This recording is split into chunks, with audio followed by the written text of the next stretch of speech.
Buddy, I think it's pretty obvious. I'm standing in front of Puffin, and beautiful boat. It's a Tradewind 35, very popular boat for ocean cruising and voyaging. Really comfortable. You probably may have seen the Guy Waits video that we did, like the technical run through. This is another hull that's exactly the same, but when you look at the boats, you'd think they're completely different because they've been prepared in different ways. This boat was originally sailed by Istvan Kopar in 2018.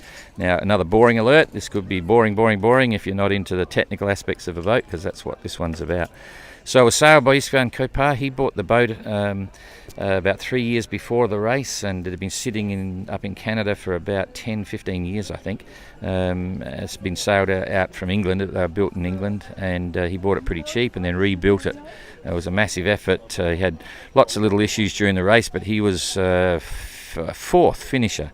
So he was number 4 in the fleet, which was really epic because he did overcome a lot of challenges, and it was great to see. Ian then had his eye on this boat. He'd fallen in love with it, and he wanted to buy it, came over, and it wasn't for sale. It looked like it had been sold to someone else, and then all of a sudden, bingo, popped up again, and he managed to grab it.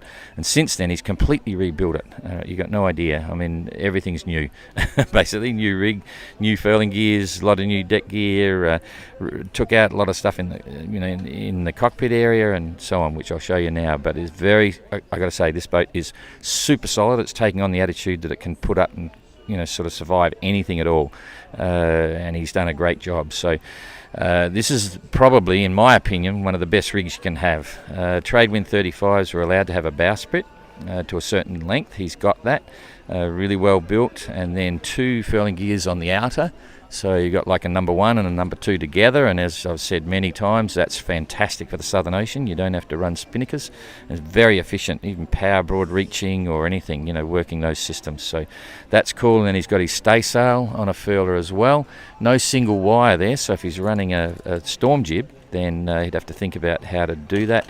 There's a couple of ways. You can put a luff sort of wrap instead of piston hanks, but that's a solid